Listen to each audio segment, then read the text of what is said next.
and delta V mixing, all these things. So what is the Flory-Huygens solution theory? Entropy and heat of mixing of polymer solutions. Simply you can say, इसमें हम क्या study करते हैं? Entropy and heat of mixing of polymer solutions means when you mix a polymer into a solvent, so how much entropy and heat are changed. So in this Flory-Huygens solution theory, you can calculate or you can measure how much entropy change, how much heat change in the when the polymers are dissolved in any solvents. So this is the Flory-Huygens solution theory. Flory-Huygens solution theory is a little model of the thermodynamics of polymer solutions, which takes account of the great dissimilarity in molecular sizes in adapting the usual expression for the entropy of mixing. The result is an equation for the Gibbs free energy change delta G mixing for mixing a polymer with a solvent. Although it makes simplifying assumptions, it generates useful results for interpreting experiments. A two-dimensional representation of such an arrangement for non-polymer liquid is shown in figure A. मैं आपको पहले figure share करूं, एक second.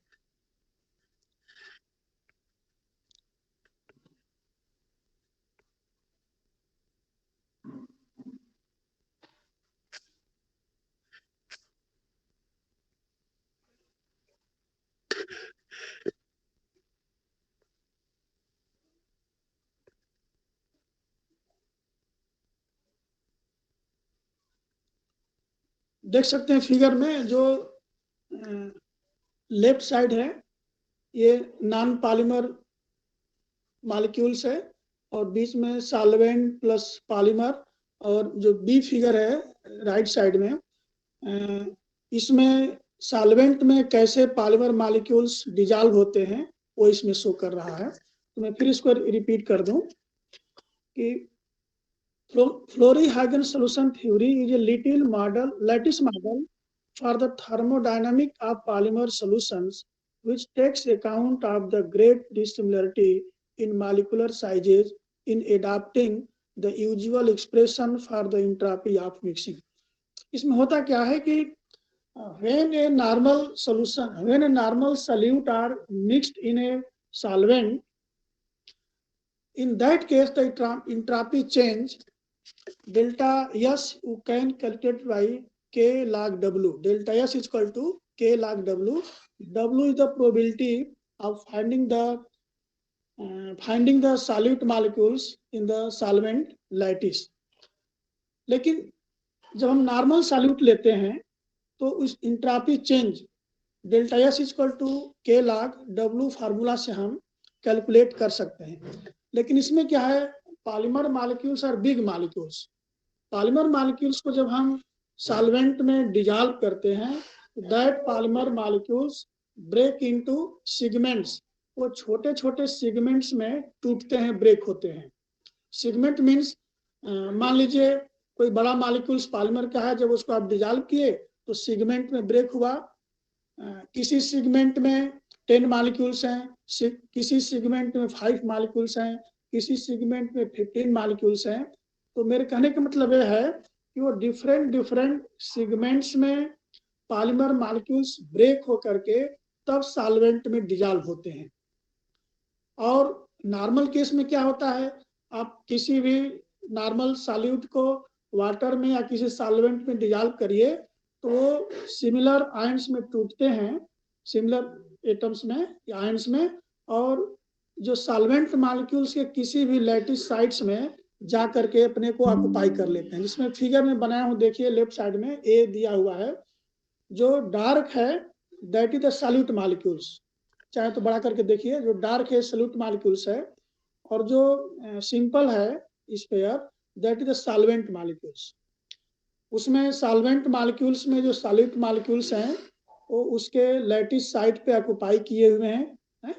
और इस इधर देखे right side में ये पॉलीमर मॉलिक्यूल्स हैं, बीच में सॉल्वेंट मॉलिक्यूल्स हैं, लेकिन ये जो पॉलीमर मॉलिक्यूल्स है डिफरेंट डिफरेंट सेगमेंट में डिजॉल्व हैं। इधर देखिए 4 सेगमेंट का एक है, इधर 1 2 3 4 5 6 7 मॉलिक्यूल्स हैं, एक सेगमेंट 7 मॉलिक्यूल्स का है। इधर देखिए 1 2 3 एक 3 का है, और ये आप इधर देख सकते हैं 1 2 3 4 5 6 7 8 9 9 सेगमेंट, मतलब एक सेगमेंट में 9 मॉलिक्यूल्स छोटे छोटे हैं।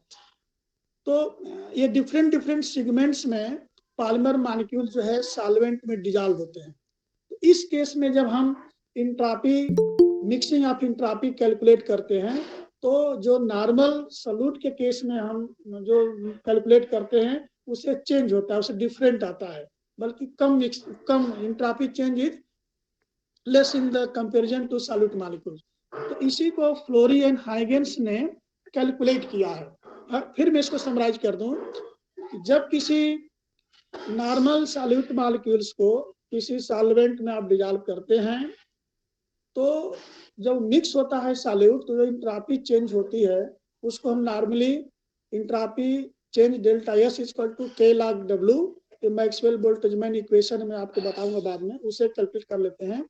लेकिन जब पॉलीमर कोई बड़ा मॉलिक्यूल्स जब सॉल्वेंट में डिजॉल्व करते हैं, तो that polymer molecules break into different segments of the same size, different different segments में टूट जाते हैं, तब वो डिजॉल्व होते हैं। तो इस केस में जो इंट्रॉपी चेंज है वो डिफरेंट हो जाती है, वो चेंज हो जाती है। तो इसी इंट्रॉपी चेंज को फ्लोरी एंड हाइगेंस ने कैलकुलेट किया है, मेजर किया है। इसका मेन थीम यही है। मैं इसको आगे प्रोसीड कर रहा हूँ। A two-dimensional representation of such an arrangement for non-polymer liquid is shown in figure A. Figure A में हम नॉन पॉलीमर मॉलिक्यूल्स के लिए दिए हुए हैं टू डायमेंशनल रिप्रेजेंटेशन है, whereas the molecules of pure component can be arranged in only one way on such a lattice, assuming that they cannot be distinguished from one another. The molecules of a mixture of two components can be arranged on a lattice in a large but calculable number of ways. By Boltzmann relation, the entropy of mixing delta S is equal to K log W. एक है कि normal molecules को हम normal solid को dissolve करते हैं, तो suppose that मान लीजिए कोई वन मॉलिक्यूल्स है सॉल्वेंट मॉलिक्यूल्स, और कोई दूसरा सॉल्यूट मॉलिक्यूल्स जा करके उसके लैटिस साइट पे ऑक्युपाई कर लिया। यदि 10 मॉलिक्यूल्स हैं, उसके 10 मॉलिक्यूल्स हैं, तो 10 तरीके से 10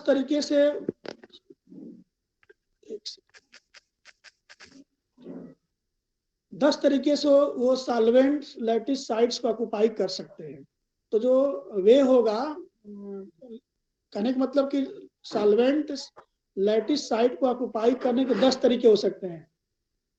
मान लीजिए किसी जगह किसी पॉइंट के चारों तरफ 10 बच्चों को आप खड़ा कर दीजिए, और एक गोले में उनको खड़ा कर रहे हैं, तो उन बच्चों को आप 10 तरीके से खड़ा कर सकते हैं। एक बच्चे को हटा के दूसरे बच्चे को कर दीजिए उसके जगह पे, फिर पहले वाले को हटा करके तीसरे को कर दीजिए, और पहले को तीसरे पर कर दीजिए। एक और तरीका हो सकता है कि पहले को हटा करके चौथे को कर दीजिए और पहले वाले को चौथे पर लाइए। दूसरा तरीका हो सकता है कि पांचवें वाले को पहले पर रखिए, एक वाले को 5 पर रखिए। एक और तरीका हो सकता है कि छठवें वाले को पहले पर रखिए। तो this is the probability of arranging the students about one centre. उसी तरह से किसी भी सॉल्वेंट मॉलिक्यूल्स के लैटिस साइट पे कैसे हम किसी भी सॉल्यूट मॉलिक्यूल्स को अरेंज कर सकते हैं, तो प्रोबेबिलिटी W होती है, और इंट्रॉपी चेंज जब निकालते हैं delta S equal to K log W है। तो नॉर्मल केस में इनका कहना है कि नॉर्मल केस में तो हम इंट्रॉपी चेंज को कैलकुलेट कर सकते हैं, वो कैलकुलेबल है, उसको कैलकुलेट कर सकते हैं। लेकिन पॉलीमर के केस में it is not very easy, it is becomes difficult. तो उस डिफिकल्टी को दूर करने के लिए फ्लोरी हाइगेंस सॉल्यूशन थ्योरी दिया गया है। देखिए इसमें delta S equal to K log W, इसी से हम इंट्रॉपी चेंज निकाल सकते हैं। The above equation results for the case of molecules that can replace one another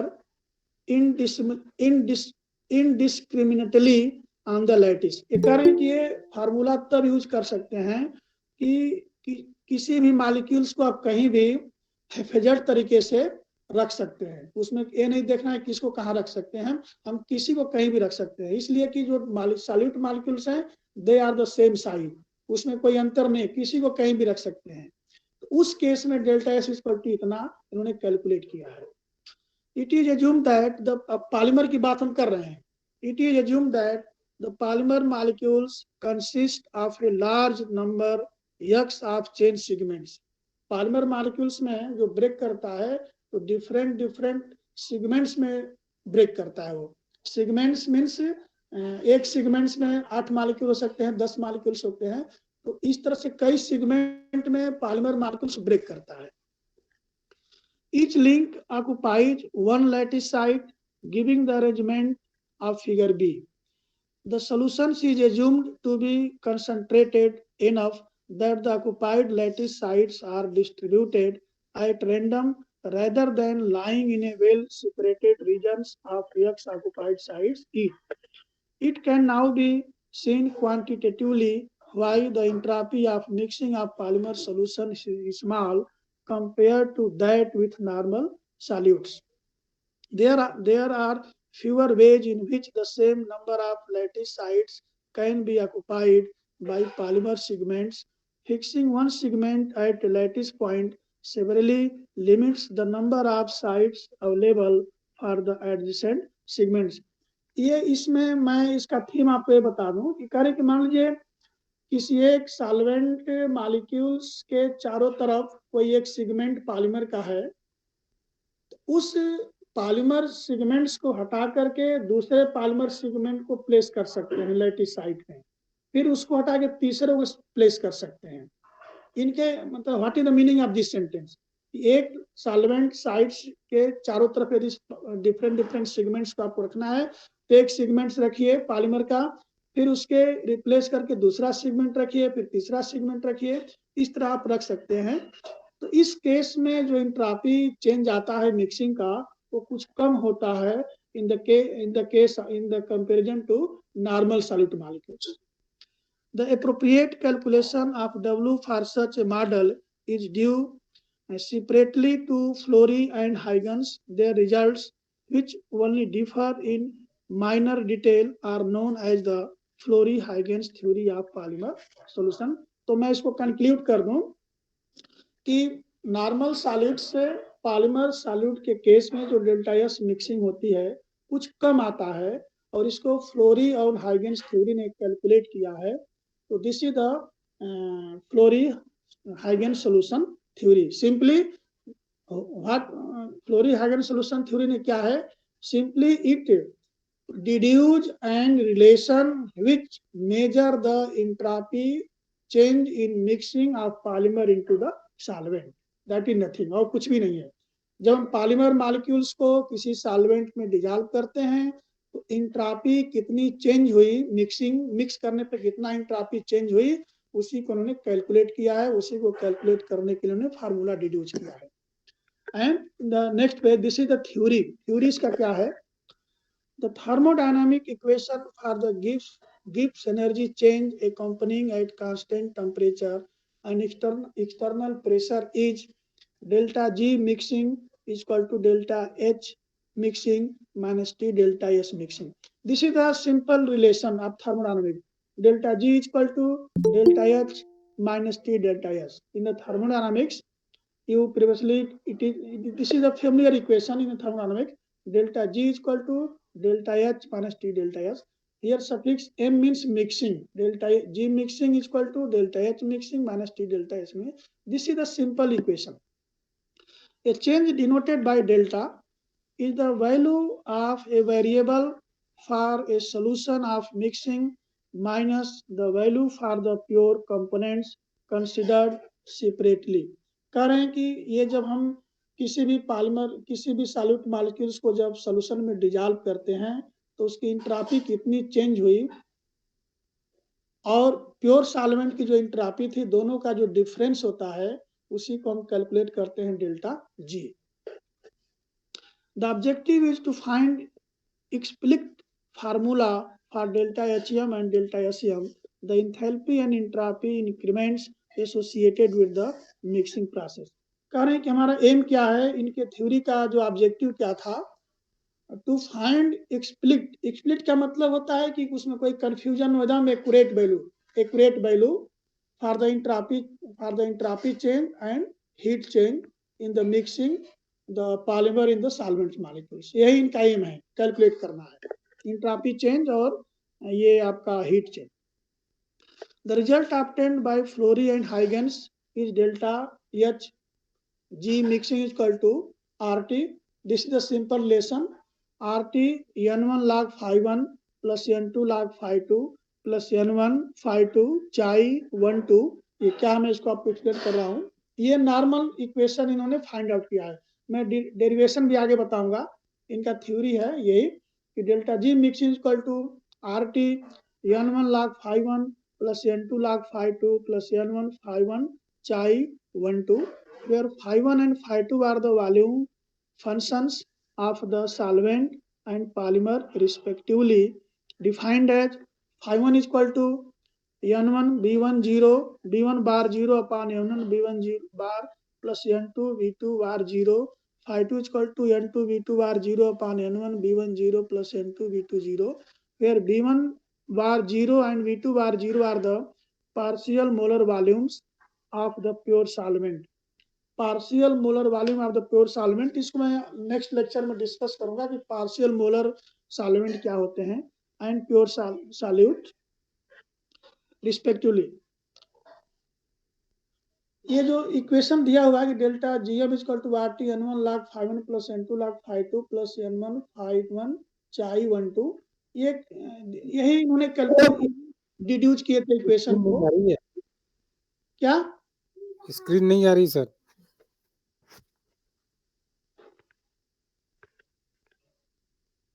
एक सेकंड,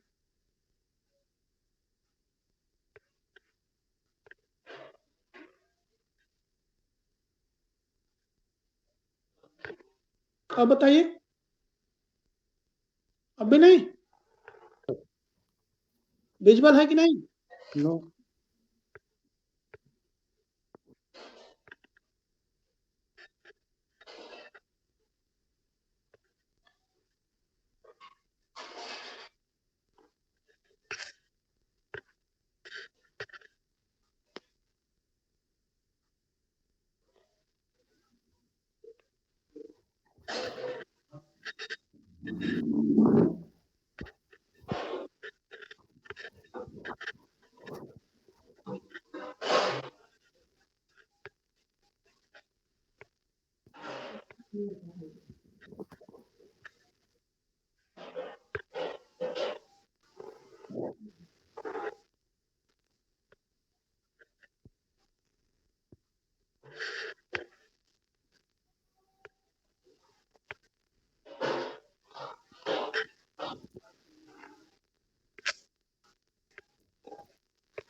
अब बताइए।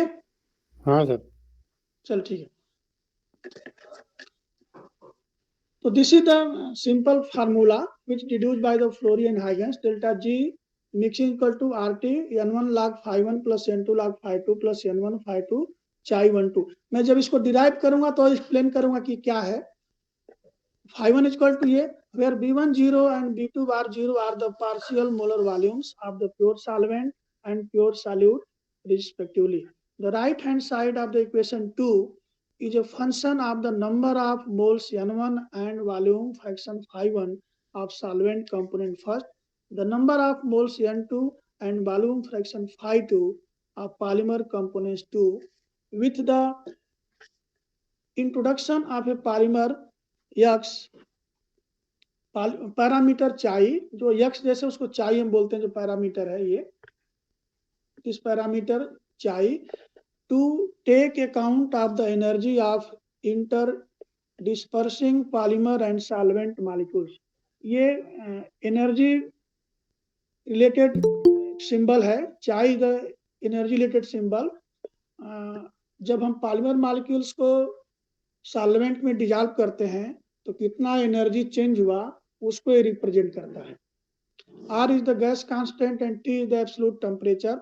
The volume fraction is analogous to the mole fraction but is weighted to take account of the relative size of the molecules.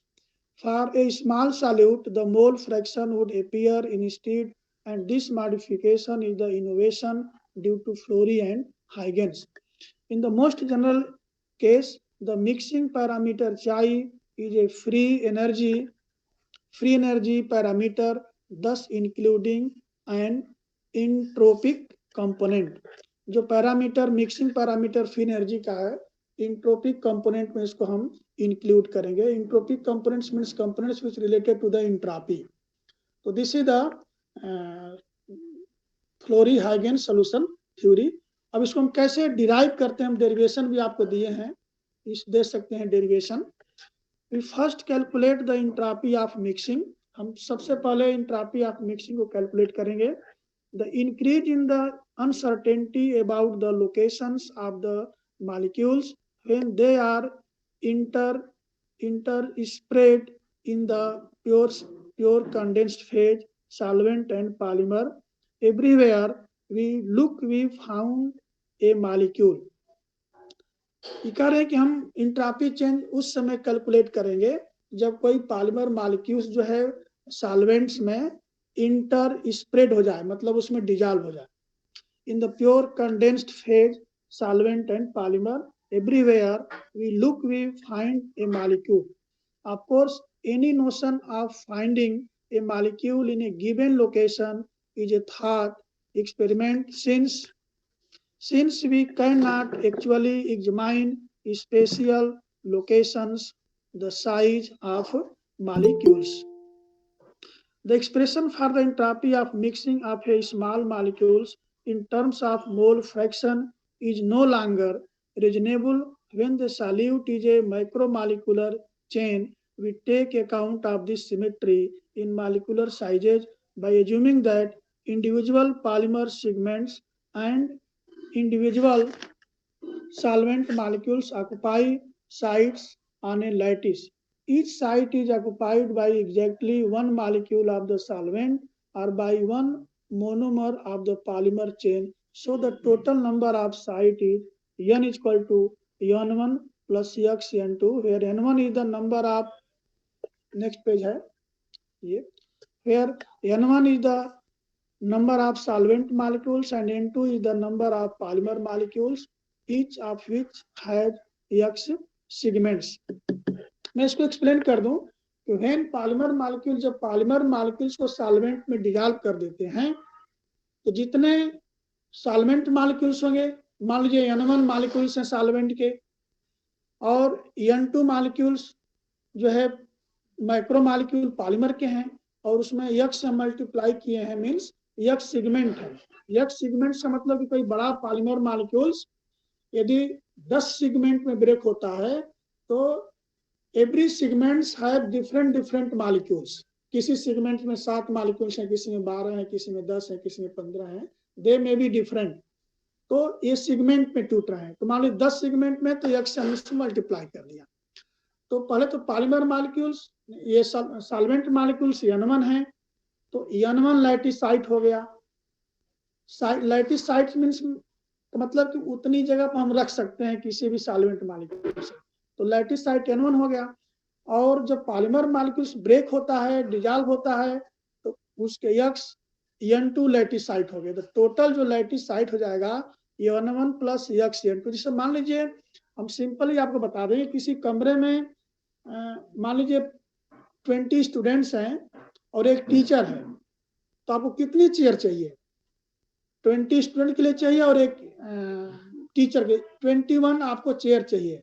तो 21 जो है lattice site हो गया। उसी तरह से यदि सॉल्वेंट मॉलिक्यूल्स के n1 मॉलिक्यूल्स हैं और x n2 is the number of polymer segments और वो सेगमेंट्स के हैं तो कितने लैटिसाइट हो गए, हम दोनों को जोड़ेंगे कि सॉल्वेंट्स मॉलिक्यूल्स के कितने हैं और पॉलीमर के कितने, टोटल जब सम कर देंगे तो टोटल नंबर ऑफ लैटिसाइट्स हमें पता चल जाएगा in the solutions.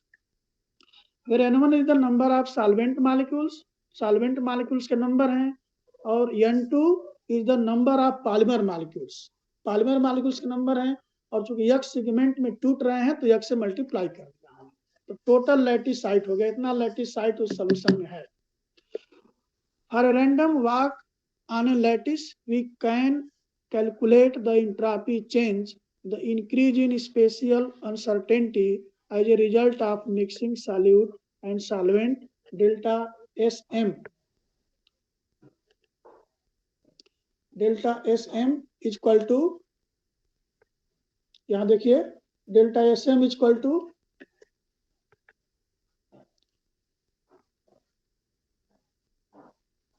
Delta Sm is equal to, यहाँ देख सकते हैं माइनस के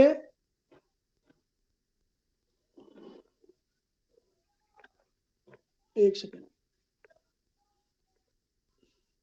यहाँ देखिए इक्वेशन नंबर आपका है ये 5, delta Sm equal to minus K n1 log n1 upon n plus n2 log x n2 upon n, where k is Boltzmann constant.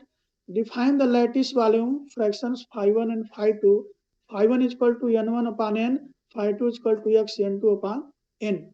ये जो फार्मूला दिया गया है मैं इसको फिर आपको ऊपर इसका हम देना चाहते हैं कि for a random walk on A lattice, random walk lattice पे, कहने का मतलब कि सॉल्वेंट्स मॉलिक्यूल्स के जितने लैटिस साइट्स हैं उन लैटिस साइट्स पे यदि कोई एक पॉलीमर का सेगमेंट है तो उसको हटा के हम दूसरे सेगमेंट को रखना चाहते हैं, उसको कई और लैटिस साइट पे भेजते हैं।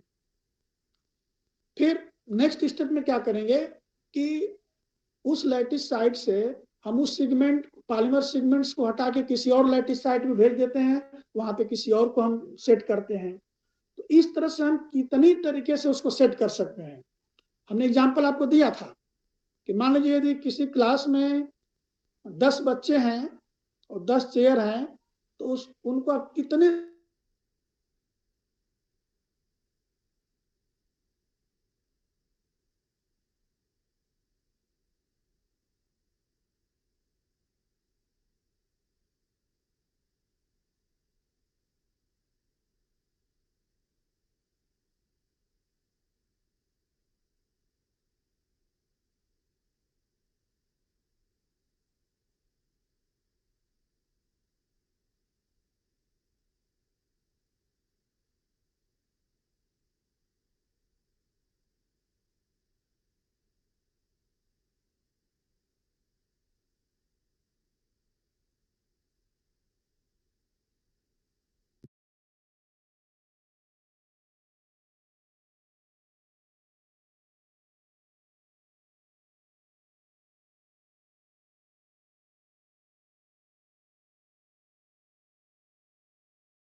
there are 3 molecular interactions to consider.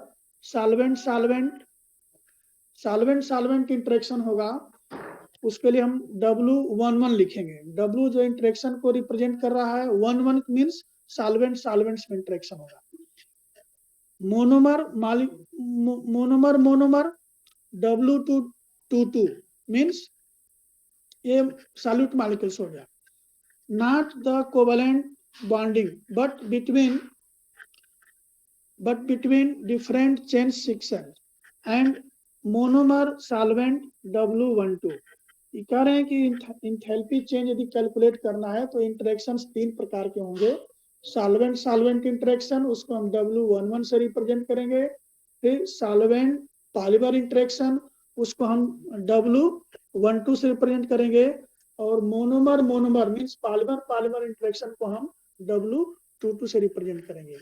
Each of the last occurs at the expense of the average of the other two, so the energy increment per monomer solvent contact is delta W is equal to W12 minus half W22 plus W11. Total number of such a contact is Xn2। what happens in this equation, इन्होंने कितना ये W change हुआ, delta W जो interaction कितना change हो रहा है, delta W is equal to W12 means interaction between solvent and polymer minus half W22 means interaction between polymer plus W11 solvents दोनों को ऐड करके हाफ कर देंगे। इसलिए कि इसमें सॉल्वेंट और सॉल्यूट दोनों हैं, तो उनको सम कीजिए फिर उसका हाफ कीजिए। और W12 means solvent interaction between solvent and solute में से इसको माइनस कर देंगे। The total number of such contact is Xn2 Z51 N1 phi2 Z क्या है इसमें, where Z is the coordination number, the number of nearest neighbors for a lattice site। इसको मैं एक्सप्लेन कर दूं, ये क्या है कि मान लीजिए कोई एक सॉल्वेंट मॉलिक्यूल्स का लैटिस साइट है, तो उसके नेबरर्स माने पड़ोसी कितने सेगमेंट हो सकते हैं। मान लीजिए कोई बच्चा सेंटर में बैठा है, suppose that students are solvent molecule, तो उस स्टूडेंट के चारों तरफ यदि 5 और स्टूडेंट बैठे हुए हैं, तो that 5 students are the coordination number, वो कोऑर्डिनेशन नंबर हो गए। कोई एक सॉल्वेंट मॉलिक्यूल्स है, उसके चारों तरफ यदि 10 लैटिस साइट सेगमेंट के हैं, तो 10 जो है कोऑर्डिनेशन नंबर हो गया। तो 10 कोऑर्डिनेशन नंबर होने का मतलब ये हुआ कि आप यदि 10 मॉलिक्यूल्स उस सॉल्वेंट के चारों तरफ हैं, तो 10 मॉलिक्यूल्स को आप 10 प्रकार से बदल सकते हैं, उनका प्लेस चेंज करके। उसी को ने जेड दिया है, Z is the coordination number, the number of nearest neighbours for a lattice site, एक लैटिस साइट के लिए। Each one occupied either by one chain segment और ए सॉल्वेंट मॉलिक्यूल, जो चेन सेगमेंट के द्वारा ऑक्युपाई किया जाएगा चाहे सॉल्वेंट मॉलिक्यूल के द्वारा ऑक्युपाई किया जाएगा। That is Xn2 is the total number of polymer segments monomers. Xn2 total number of polymer segments है in the solution.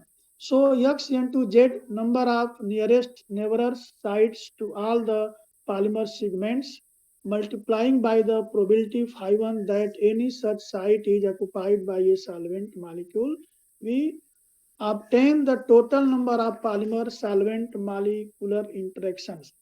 An approximation following mean field theory is made by following this procedure, thereby reducing the complex problem of many interactions to a simpler problem of one interactions. What is the theme of this 8-10 lines? ये कह रहे हैं कि मान लीजिए एक lattice site के चारों तरफ कोई पॉलीमर मॉलिक्यूल्स अरेंज हैं, उस एक पॉलीमर मॉलिक्यूल्स को हटा के दूसरे पॉलीमर मॉलिक्यूल्स को सेट करके दूसरे को तीसरे सेट कर सकते हैं। तो जो इसमें इंटरेक्शन है, इनको सिंप्लीफाइंग करने के लिए कह रहे हैं कि मान लेते हैं कि एक सॉल्वेंट और एक पॉलीमर सेगमेंट्स के बीच में ही इंटरेक्शन है। for the simplifying the case for two simpler problem of one interaction, केवल एक इंटरेक्शन को ये कंसीडर कर रहे हैं। इसमें देख सकते हैं आप, the enthalpy change is equal to the energy change per polymer monomer solvent interaction multiplied by the number of such interaction। enthalpy change हम कैसे कैलकुलेट करेंगे, इसमें देख सकते हैं, the enthalpy change is equal to the energy change per polymer monomer solvent, per polymer monomer solvent, monomer और solvents पर interactions, पर इंटरेक्शंस, एक पॉलीमर और एक सॉल्वेंट मॉलिक्यूल के बीच में जो इंटरेक्शन है उसी को हम केवल कंसीडर कर रहे हैं, multiplied by the number of such interactions. हमने मान लिया कि एक इंटरेक्शंस में इतना एंथैल्पी चेंज हो रहा है, तो कितने इंटरेक्शंस हो सकते हैं, उस टोटल इंटरेक्शन से हमने उसको मल्टीप्लाई कर देंगे। तो डेल्टा एच एम देख सकते हैं इसमें on page number 7, delta hm equal to n1 phi 2 z delta w, the polymer solvent interaction parameter chi x is defined as chi 12 is equal to z delta w upon kt. It depends on the nature of both the solvent and the solute and is the only material specific parameter in the model. The enthalpy change becomes delta hm is equal to kt n1 phi 2 chi 12। जो equation 9 है उसमें हम ये chi 12 से multiply chi 12 की value place कर दिया, तो kt n1 phi 2 chi 12 equation number 11। Delta hm is equal to आपका हो गया यहाँ पे, you can see that delta hm is equal to kt n1 phi 2, you put the value of delta w in the equation number 9 from the equation 10। equation 10 से delta w की value देखिए, यहाँ से equation 10 में delta w की value हो जाएगा kt into chi 12 upon x। ये वैल्यू आप पुट करेंगे जब इक्वेशन नंबर 9 में, तो आपको मिलेगा delta H M equal to kt n1 phi 2 chi 12। We know that delta g is equal to delta h minus t delta s। हम जानते हैं कि delta g is equal to delta h, this is a simple equation। Hence from equation 6 and 11 we get delta g mixing। equation 6 और equation 11 से हम delta g mixing equal to delta h mixing minus t delta s। तो delta h mixing आप अभी equation 11 में देख रहे हैं, और डेल्टा एस मिक्सिंग इक्वेशन 6 में आप देख सकते हैं। इक्वेशन 6 में देखिए, यहाँ पे इक्वेशन 6 यहाँ है, इक्वेशन 6 में delta S mixing equal to minus K n1 log n1 upon n plus n2 log x n2 upon n, तो ये t डेल्टा एस t से मल्टीप्लाई हो जाएगा उसमें, तो आपको फाइनली इक्वेशन क्या मिलेगा, यहाँ पे delta G mixing is equal to R T n1 log phi 1 plus n2 log phi 2 plus n1 phi 2 chi 12 value यहाँ पुट कर सकते हैं। डेल्टा एच की वैल्यू n1 phi 2 x 12 हो गया, kt हमने rt कॉमन ले लिया kt, और ये t डेल्टा एस, तो t से जब मल्टीप्लाई करेंगे डेल्टा एस में तो आपका हो गया kt n2 log phi 2 plus n1 log phi 2। From above equation 12, the total free energy change is given as delta G mixing equal to RT n1 log phi 1 plus n2 log phi 2 plus n1 phi 2 chi 12। इन्होंने किया क्या है इसमें कि वहाँ पे mole fraction से ये डिवाइड कर दिया टोटल अवोगाड्रो नंबर से। देखिए इसमें लिखा हुआ है where we have converted the expression from molecules n1 and n2 to moles n1 n2, जो n1 n2 मॉलिक्यूल से उसको मोल में चेंज कर दिया हमने अवोगाड्रो नंबर से ये डिवाइड करके, by transferring the Avogadro's constant Na to the gas constant R is equal to Kna or K is equal to R by Na। K की जो वैल्यू है R/Na जब पुट करेंगे इक्वेशन आप 12 में, तो N1/Na का मतलब कि मोल फ्रैक्शन हो जाएगा, तो N1 हो गया। फिर N2/Na, Na means Avogadro number, तो भी मोल फ्रैक्शन N2 हो जाएगा। और यहाँ पे जो K इक्वल टू R/Na, तो RT हो जाएगा KT की जगह पे। मतलब एवोगैड्रो नंबर से डिवाइड कर देंगे हम इक्वेशन नंबर 12 में, तो मोल्स में चेंज हो जाएगा इक्वेशन आपका। And finally you get delta G mixing equal to RT N1 log phi1 plus N2 log phi2 plus N1 phi2 chi 1 2. This is the final expression. Where we have converted the expression from molecules N1 and N2 to moles N1 and N2 by transferring the Avogadro's constant Na to the gas constant R is equal to Kna, or K is equal to R/Na.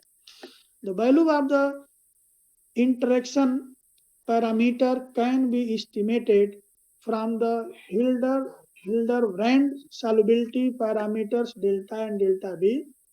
Chi 1 2 is equal to V segment या सीज लिखा है, Chi 1 2 equal to V segment delta A minus delta B square upon RT। ये जो delta A देख रहे हैं आप, हिल्डरब्रांड सॉल्युबिलिटी पैरामीटर है, इसको भी हम डिफाइन करेंगे क्या होता है नेक्स्ट पेज पे। तो Chi 1 2 equal to V segment delta A minus delta B का होल स्क्वायर अपॉन RT, ये होता है जो इंटरेक्शन है Chi 1 2, where V segment is the actual volume of a polymer segment. V segment क्या है? एक्चुअल वॉल्यूम है polymer का। जितने डिफरेंट सेगमेंट में उसको ब्रेक किए हैं, तो जितने सेगमेंट पॉलीमर्स हैं सबका ऐड कर देंगे, सम कर देंगे, तो V सेगमेंट टोटल वॉल्यूम उसका आपको आ जाएगा, वही V सेगमेंट है, total volume of the different segments of polymer molecules. Where V segment is the actual volume of a polymer segment. In the most general cases, the interaction delta W and the ensuing mixing parameter chi is a free energy parameter. A free energy parameter है chi और delta W free energy parameter है, thus including an entropic component. This means that aside to the regular mixing entropy, there is another entropic contribution from the interaction between solvent and monomer. इसका मतलब ये है कि जो entropy change होती है mixing पर करने पे ये नॉर्मल सॉल्यूट में, इसमें क्या है, thus including an entropic component. This means that aside to the regular mixing entropy, there is another entropic contribution from the interaction between solvent and monomer.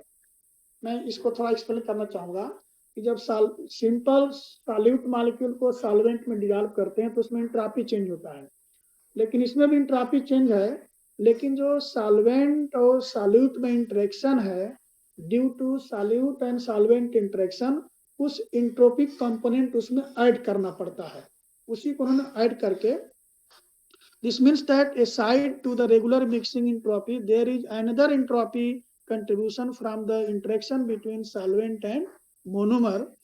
This contribution is sometimes very important in order to make quantitative prediction of thermodynamic property.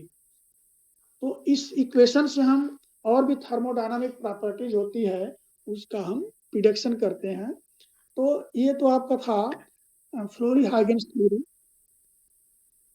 Flori जो है, जो equation 13 और 12 और 13 में यही मेरी equation है, 13 और 14 जो इक्वेशन है, 11 और 12 और 13, जिसका main relation is given by Flory and Huggins. इसमें आर क्या है,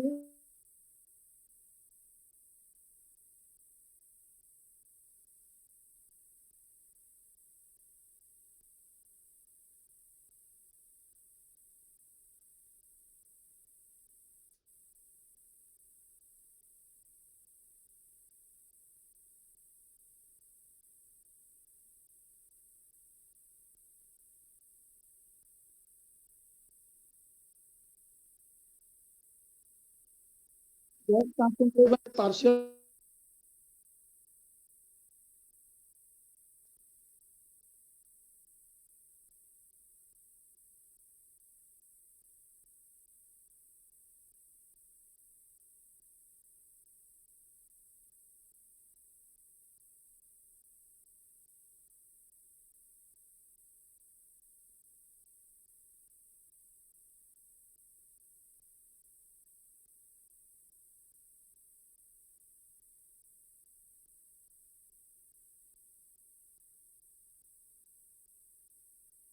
जब दो पॉलीमर्स को ब्लेंड करते हैं, मिक्स करते हैं, तो उसमें कितनी इंट्रॉपी चेंज हुई, उस केस में तो हम इस फ्लोरी-हाइगेंस थ्योरी को अप्लाई कर सकते हैं। लेकिन जब in the case of lower critical solution temperature, lower critical solution temperature, जो मैं थोड़ा एक्सप्लेन यहाँ ये भी करना चाहूँगा कि जो आपका लोअर क्रिटिकल टेम्परेचर क्या होता है।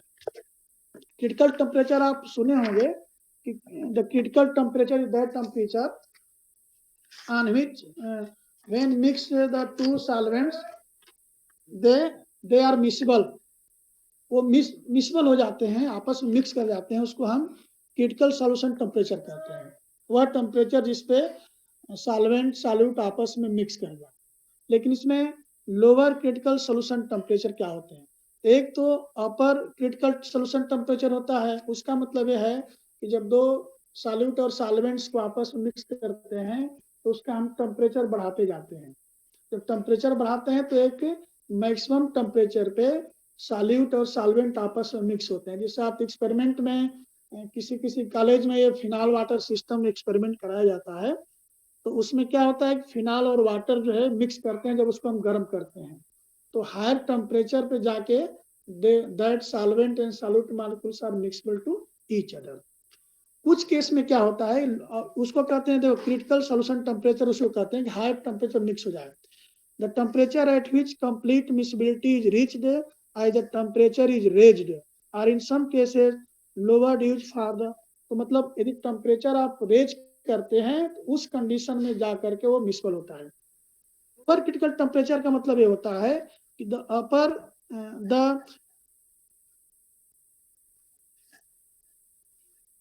the lower critical temperature means is the critical temperature,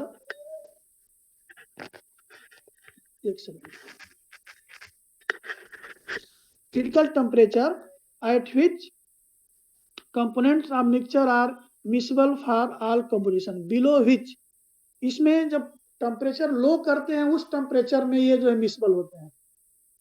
कुछ सॉल्वेंट सॉल्यूट तब मिक्सेबल होते हैं जब टेम्परेचर रेज करते हैं, लेकिन कुछ सॉल्यूट सॉल्वेंट ऐसे हैं कि जिनका टेम्परेचर जब हम कम करेंगे तब मिक्सेबल होंगे, तो उस केस में ये थ्योरी फेल कर जाती है।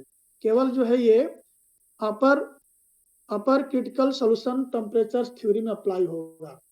यदि लोअर सॉल्यूशन थ्योरी में लोअर क्रिटिकल टेम्परेचर में अप्लाई नहीं होता है, ये है। और इसके बाद मैं आपको एक पैरामीटर है जो डेल्टा डब्ल्यू आप देख रहे थे कि डेल्टा डब्ल्यू क्या है, हिल्डरब्रांड सॉल्युबिलिटी पैरामीटर क्या होता है उसको मैं डिफाइन किया हूँ इसमें कि डेल्टा हिल्डरब्रांड सॉल्युबिलिटी पैरामीटर क्या होती है। The Hildebrand solubility parameter delta provides a numerical estimate of the degree of interaction between materials and can be a good indication of solubility, particularly for non-polar materials such as many polymers. उनके बीच में provides the degree of interaction, उन दोनों के बीच में कितना polymer और solvents के बीच में जो इंटरेक्शन है उसकी क्या डिग्री है और उसको कैसे हम कैलकुलेट करते हैं। डेल्टा इक्वल टू दिया हुआ है under root delta HV minus RT upon VM, it is the square root of the cohesive energy density, जो कोहेसिव एनर्जी डेंसिटी उसका स्क्वायर रूट होता है delta equal to delta HV minus RT upon VM। The cohesive energy density is the amount of energy needed to completely remove unit volume of molecules from their neighbors to finite separation as an ideal gas। ये cohesive energy force क्या होता है कि मान लीजिए कोई solvent site के पास में कोई पॉलीमर मॉलिक्यूल है, उस पॉलीमर मॉलिक्यूल को सेपरेट करने के लिए जो एनर्जी आपको देनी होगी उसी को हम कहते हैं cohesive energy. To separate out the polymer molecules and solvents molecules the required energy are known as cohesive energy. तो ये डेल्टा की वैल्यू है। और देखिए इसमें मैं कुछ सॉल्वेंट्स के लिए डेल्टा की वैल्यू दिया हूं मैं यहाँ पे नीचे देखिए। n पेंटेन के लिए डेल्टा की वैल्यू हमने 7.0 दिया, n हेक्सेन की दिया हुआ है। तो this is the some table for the different solvents of the delta value. जो कोहेसिव एनर्जी का डेल्टा वैल्यू हम कैलकुलेट करते हैं। तो ये फ्लोरी-हाइगेन्स थ्योरी है और इसका मैं आपको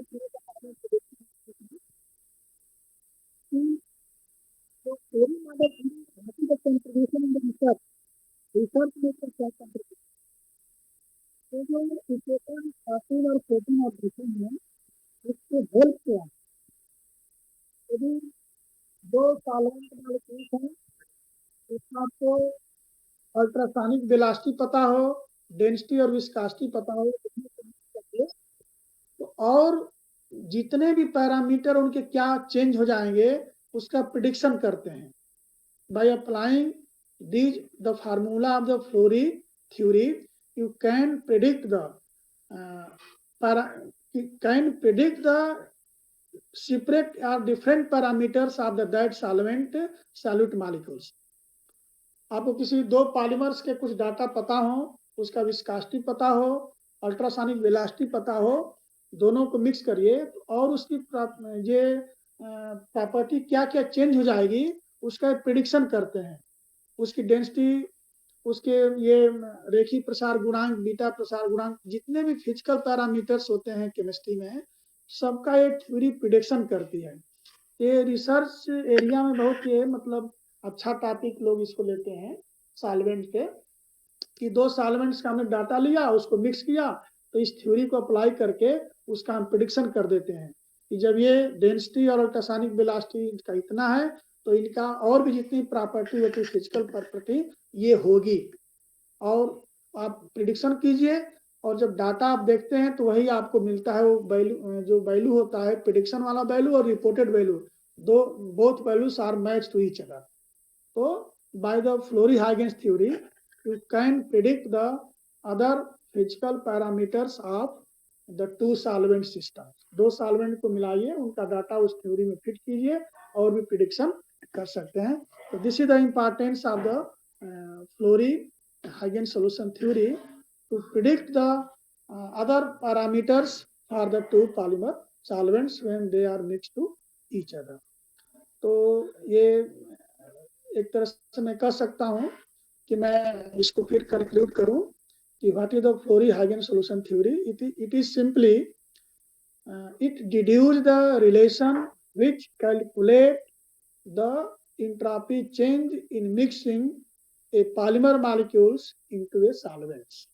जब हम पॉलीमर मॉलिक्यूल्स को सॉल्वेंट्स में मिक्स करते हैं तो उसकी मिक्सिंग की इंट्रॉपी कितनी चेंज हुई, कितना हीट चेंज हुआ, उसी को कैलकुलेट करने के लिए फ्लोरी एंड हाइगेन्स ने एक रिलेशन डिड्यूस किया है, उसी को हम कहते हैं फ्लोरी-हाइगेन्स सॉल्यूशन थ्योरी। और इसका उपयोग क्या है रिसर्च में कि 2 सॉल्यूशंस को जब 2 सॉल्वेंट का पैरामीटर यदि आपको पता है तो उसके और भी पैरामीटर्स को आप प्रिडिक्शन कर सकते हैं। इसको बहुत रिसर्च लोग जोरों से करते हैं जो फिजिकल बैकग्राउंड के लोग हैं। तो this is the theme of this Flory Huggins solution theory और this is the last of my lecture and thank you to all of you. और जिसको कोई प्रॉब्लम होगी कहेंगे तो हम पेज शेयर कर देंगे और जहां स्टेप आपको समझ में नहीं आवे आप उसे डिस्कस कर सकते हैं। थोड़ा ये नया चेंज है, डेरिवेशन भी हमने किया है, हो सकता है आपको कहीं कहीं स्टेप समझ में न आवे तो you can ask me without any hesitation, मैं उसको आपको समझा सकता हूँ, बता सकता हूँ। ठीक है, thank you to all of you. Okay, thank you sir. Okay, thank you sir. नमस्कार।